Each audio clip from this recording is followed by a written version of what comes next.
Fear is one of the many emotions capable of assuming multiple different shapes and forms.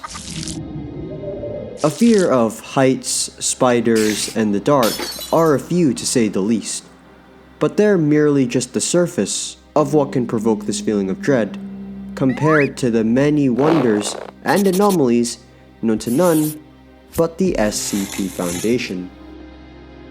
The SCP Foundation is an organization that is responsible for locating, containing, and cataloging the many creatures and objects that violate our natural order. Or in short, their very purpose is to secure, contain, and protect. Each SCP is put into a certain object class and given a specific number upon being contained. There are a variety of different object classes. Some of these include Safe, Euclid, and Keter. There are many other object classes, but they won't be relevant for this video.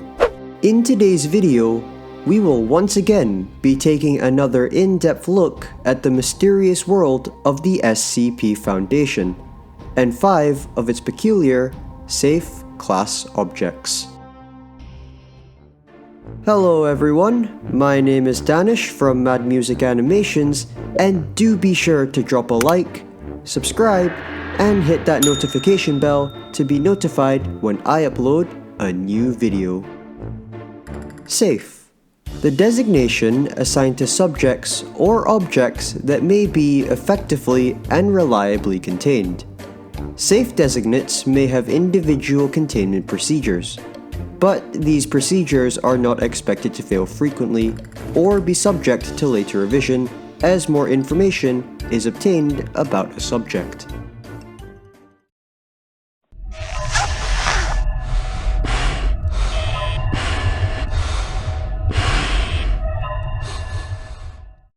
SCP-993 is a children's television program entitled Bobble the Clown, which first began airing sometime in the 20th century. SCP-993 seems to have been made in the style of an educational cartoon, with the primary plot of most episodes being the titular character, Bobble the Clown, learning a new skill or activity. When the program is viewed, anyone watching aged 10 years or older will immediately fall unconscious when it begins and will remain incapacitated until the end, later reporting a stabbing headache immediately before blacking out. Children under the age of 10 viewing SCP-993 later report that the program teaches and advocates activities such as cannibalism, murder, and torture. These activities appear to have become ingrained in the subject's mind, and repeated exposure to SCP-993 can result in permanent psychotic and schizophrenic symptoms. Episodes of SCP-993 are regularly broadcast from a currently unknown source. However, all broadcasts have been successfully intercepted and blocked from public viewing.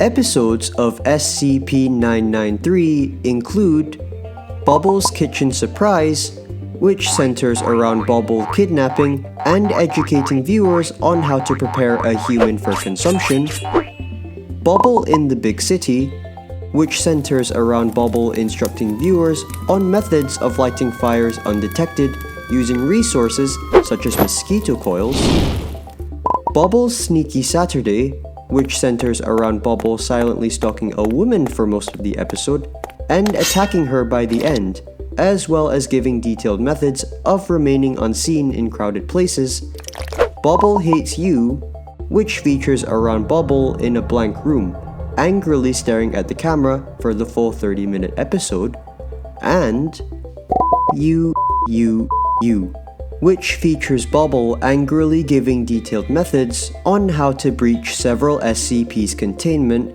and murder researchers involved in its containment, by showing detailed knowledge of their daily routines and habits.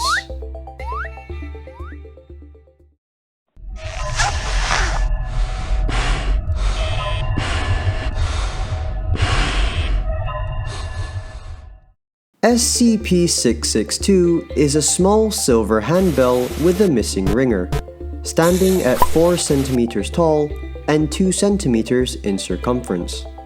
Within the inside of the bell, an inscription has been etched into the silver, reading, "Forever Mine, SJW."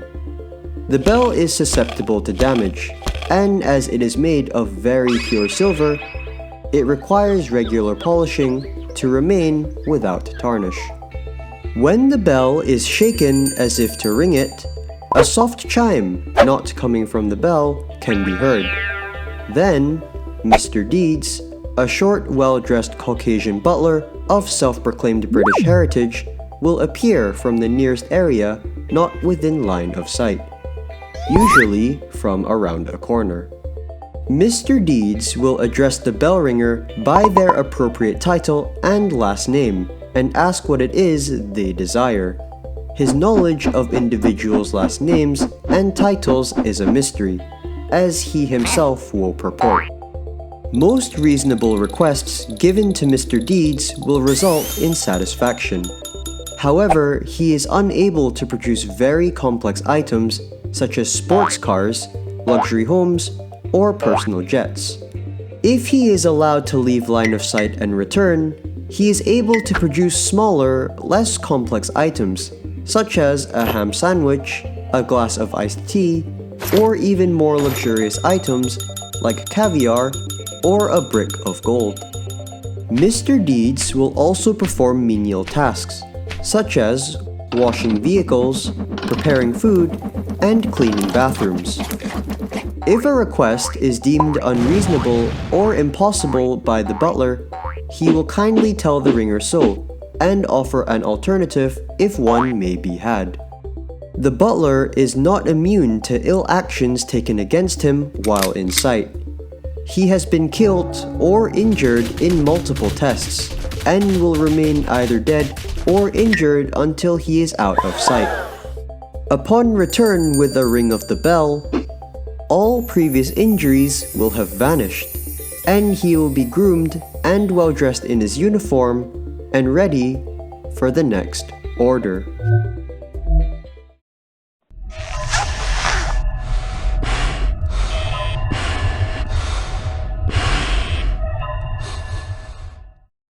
SCP-085 is the result of an experiment conducted between SCP-067 and SCP-914. Using SCP-067, a test subject drew a female figure about 15 centimeters in height and 3.8 centimeters wide, in a summer dress with a long ponytail, with the name Cassandra written underneath. A doctor proposed using SCP-914 on various settings on images created by SCP-067. Using the Fine setting, the Cassandra sketch was transmuted into her present form, a sentient black and white animated young woman drawn in clean strokes. SCP-085 prefers to be called Cassie. She is completely sentient and is aware of her 2D form and limitations in a 3D world. Although her voice is inaudible, she has learned to communicate with SCP Foundation personnel through sign language and writing. SCP-085 may be communicated with by writing text on the paper she exists on. Personnel report that she is amicable and motivated, albeit lonely. SCP-085 can interact with any drawn object on the same page as if it were real. For example, she is able to wear drawn clothing, drive sketched cars, and drink painted beverages. Except for animals and people, any drawn object becomes animated when in contact with SCP-085, but immediately ceases and holds position once out of contact. Artwork initially depicted as in motion, such as ocean waves and swaying trees, animate to an equilibrium state and stay at rest until acted upon by SCP-085. SCP-085 has also demonstrated the ability to transfer from one sheet or image to another, as long as the two are flush. At the present time, SCP-085 can only exist upon paper or canvas surfaces, and cannot transfer onto photos, cardboard, glass, or parchment. When entering other pieces of art, SCP-085 takes on the artistic style of her new environment. Note: in comic form, her voice is visible as thought and voice bubbles around her head in typical comic fashion, and as she moves between panels, the perspective and her relative size are altered appropriately.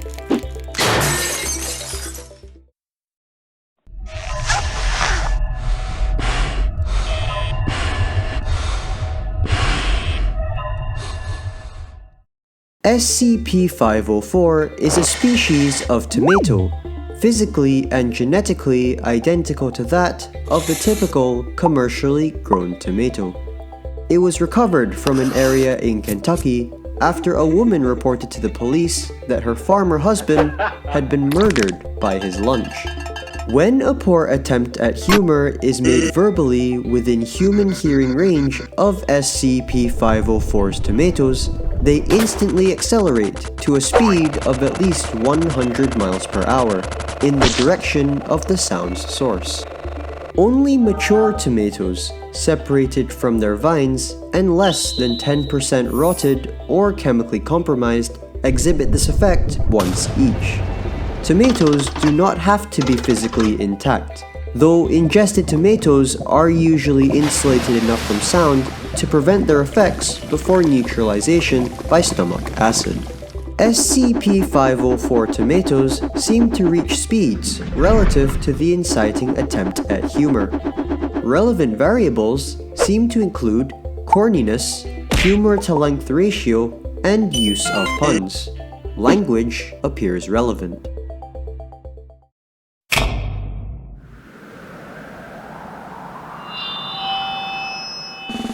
Hello everyone, and welcome to SCP's Got Talent. Yeah! The show that has it all, from moving statues of peanuts to ghost faces in toilets. Folks, we have a very handsome array of contestants here with us tonight with their very own comedy act. But it's just not as handsome as the audience sitting right in front of me. Anyway, what wonders will our entertainment bring us tonight? Let's find out.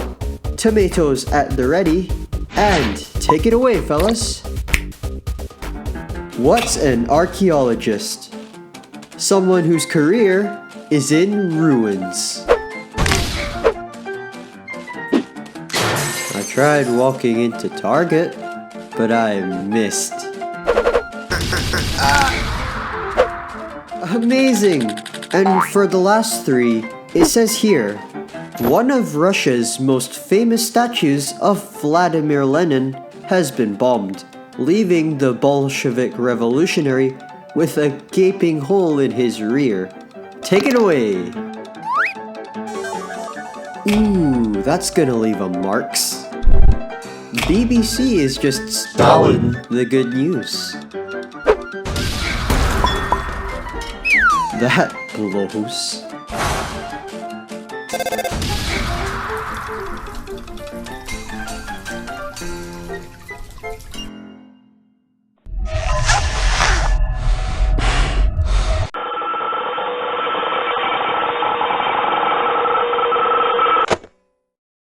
SCP-1981 is a standard Betamax tape, with Ronald Reagan cut up while talking, handwritten on the adhesive sticker in felt tip pen.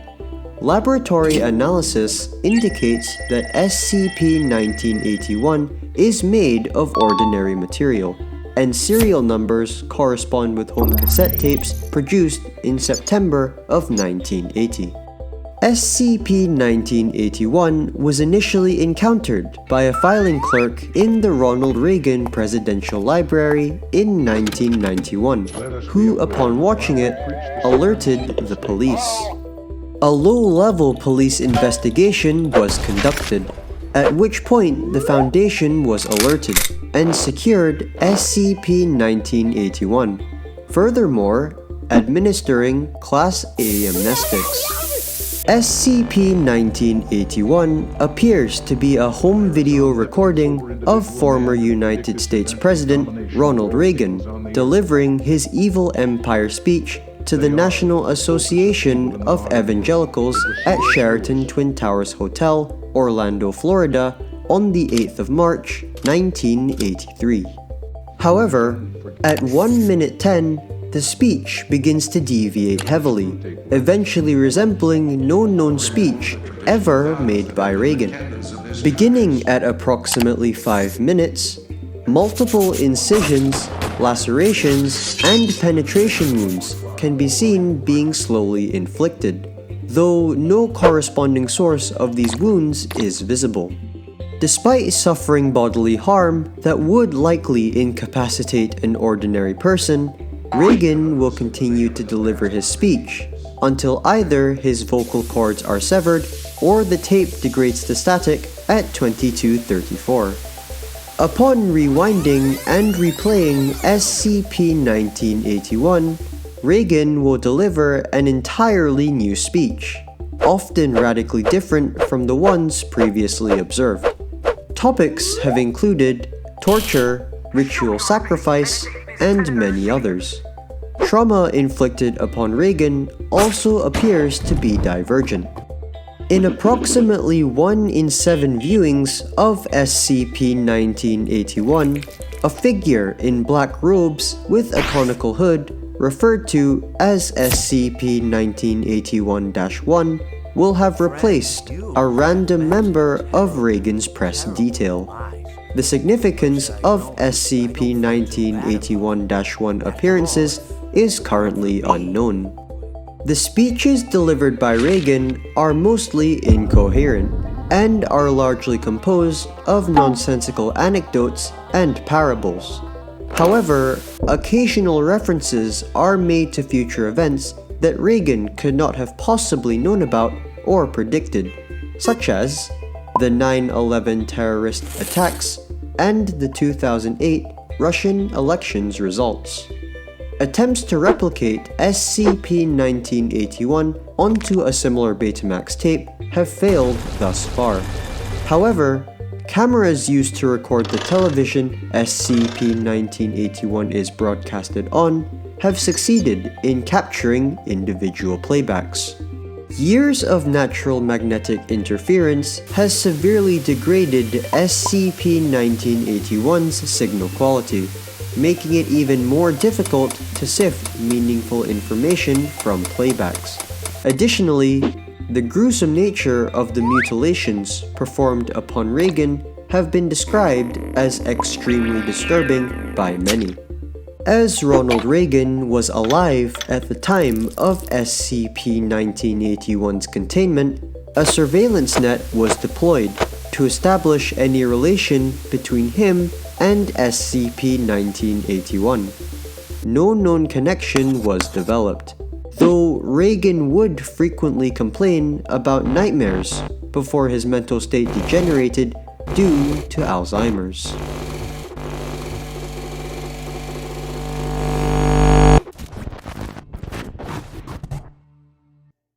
I hope you all enjoyed the video.